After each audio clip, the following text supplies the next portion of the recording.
जी नमस्कार राजगढ़ वासियों, मेरा नाम राम बाबू गौड़ है और आप मुझे रंगीलो राजगढ़ चैनल पर देख रहे हैं। दोस्तों, पश्चिम बंगाल में ममता बनर्जी की सरकार में महिलाओं पर हो रहे अत्याचार को लेकर आज राजगढ़ जिला मुख्यालय पर खिलचीपुर नाके पे बीजेपी के बड़े बड़े कार्यकर्ताओं ने, पदाधिकारियों ने धरना प्रदर्शन किया, जिसमें पश्चिम बंगाल में राष्ट्रपति शासन लगाने की मांग की गई।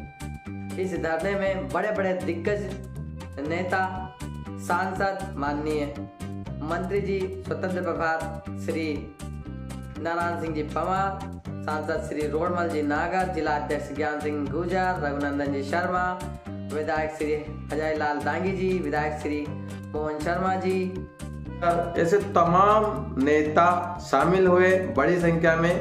और धरने में क्या कुछ कहा, आइए हम आपको इस वीडियो के माध्यम से दिखा रहे हैं। अगर आपने हमारा चैनल सब्सक्राइब नहीं किया तो प्लीज कर लें, क्योंकि इस चैनल पर राजगढ़ जिले की लेटेस्ट खबरें डिटेल के साथ हम आपको दिखाते रहते हैं।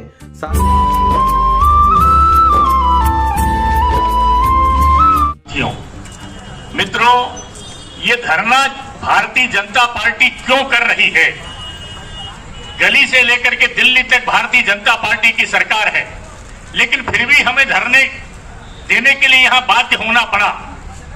कि हमारा देश एक राष्ट्र है, एक देश है, एक तत्व है, एक संगठन है, लेकिन पश्चिम बंगाल के अंदर हमारे भाइयों, हमारी बहनों, वहां के नागरिकों के ऊपर भारी कुठाराघात हो रहा है, भारी कुठाराघात हो रहा है।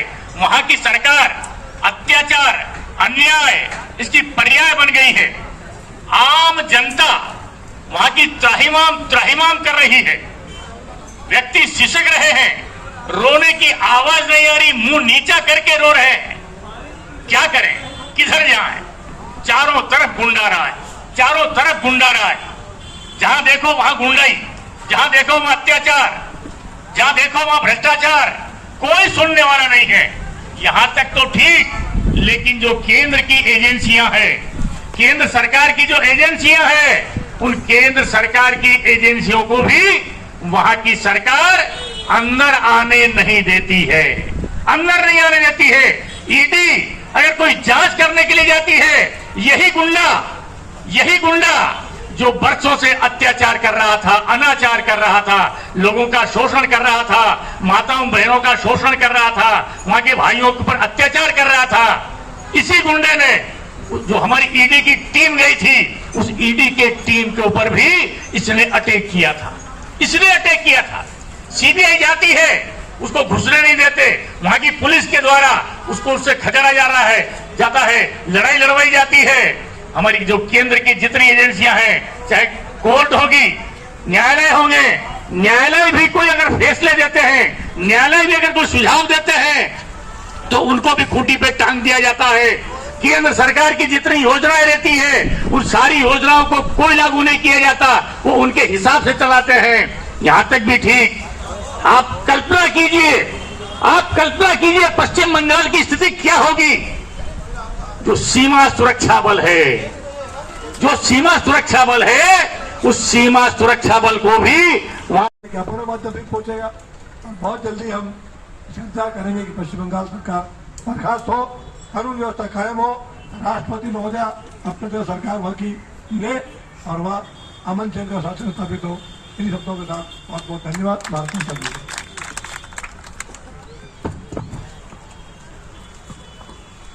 अब मैं हमारे क्षेत्र के लोकप्रिय सांसद, हम सबके मार्गदर्शक माननीय रोडमल जी भाई साहब से आग्रह करूंगा कि धरना प्रदर्शन में हम सबका मार्गदर्शन करें। भारत माता की, भारत माता की, भारत माता की। इस धरना आंदोलन में, इस प्रदर्शन में हमारे बीच में उपस्थित वो सबकी जानकारी में है साथियों। लेकिन आज जो संवैधानिक तंत्र है, हमारी जो केंद्र की एजेंसियां हैं, और जिस प्रकार से वहां पर जो आक्रामकता का रुख अपना करके आतंकवाद को बढ़ावा देकर के ममता बनर्जी के द्वारा जो पाप किया जा रहा है, वो बहुत ही अक्षम्य है साथियों। लेकिन साथियों, आज भारतीय जनता पार्टी के पूरे नेतृत्व ने पूरे भारतवर्ष में जिला मुख्यालय पर, राजधानियों में, सभी जगह एक बार बढ़ चढ़ करके और उस ममता बनर्जी की तृणमूल कांग्रेस की सरकार का प्रचंड रूप से विरोध किया है। और पूरा देश का जनमानस तृणमूल कांग्रेस की उस नीति और नियत को समझ रहा है। और आज पूरा देश भारतीय जनता पार्टी के नेतृत्व के साथ खड़ा होकर के माननीय महामहिम राष्ट्रपति जी से ये आह्वान करता है कि ऐसी जिद्दी और हरधर्मी महिला को पश्चिम बंगाल में राज करने का अधिकार नहीं है।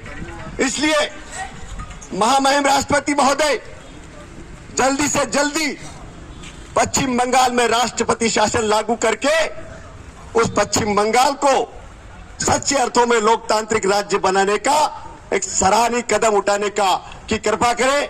यही आवाज। जय भारत, जय श्री राम। इस राष्ट्र कलंक का धब्बा है।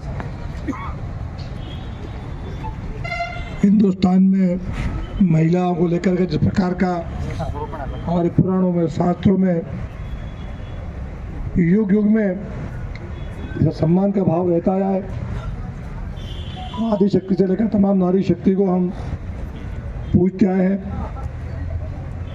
यह तो डार्यस पूजे तत्र रमन्ते देवता का हमारा उद्घोष शास्त्रों ने किया है। उस राष्ट्र में ऐसी घटना ज़्यादा कदम सुनते थे, कहीं कोई किसी क्षेत्र में एक आध घटना होती थी तो पूरा देश आंदोलन होता था। लेकिन दुर्भाग्य से आज पश्चिम बंगाल में इतना बड़ा घटनाक्रम जो दुर्भाग्य से देर से प्रकाश में आया और आज सारे मीडिया जगत ने भी इसको प्रचारित किया। विगत दिनों में चुनाव के समय दृश्य हमने देखा और चुनाव में भी ये सारा गुंडागर्दी का खुला प्रदर्शन हुआ। और उसके पहले जैसा कि हमारे पूर्व वक्ता ने बताया, आदरणीय शर्मा जी ने, कि ममता बनर्जी कांग्रेस पार्टी की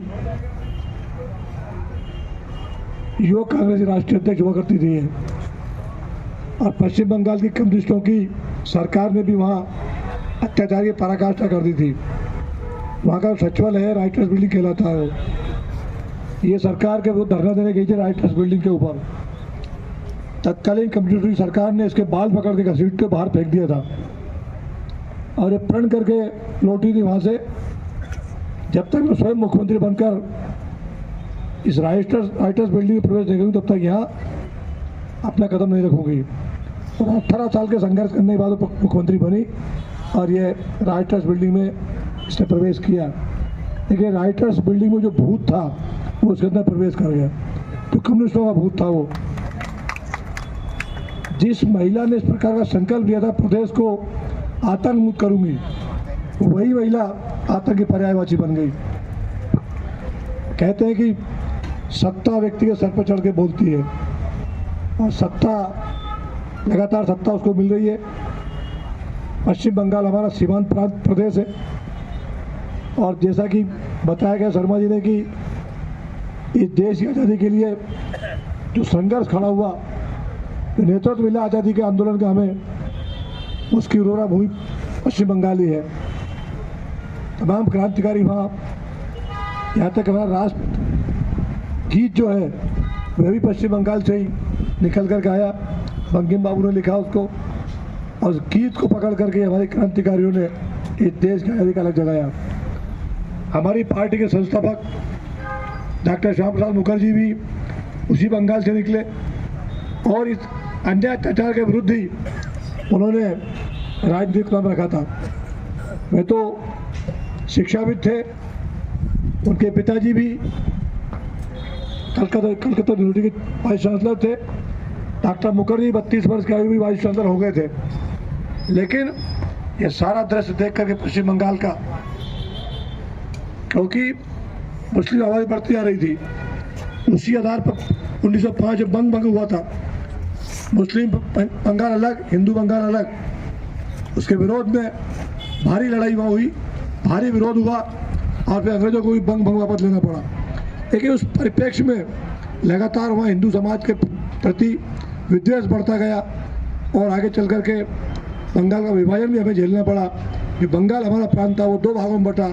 आधा भाग जो बंगाल का था वो पश्चिमी पाकिस्तान के रूप में जो आज बांग्लादेश कहलाता है, शेष भाग हमारे पास है जो पश्चिम बंगाल राज्य है। इसकी जड़ें आतंक की बहुत गहरी हैं। राष्ट्रवाद वहाँ धीरे धीरे लुप्त होता गया, आतंकी शक्तियाँ वहाँ सत्ता में आती गई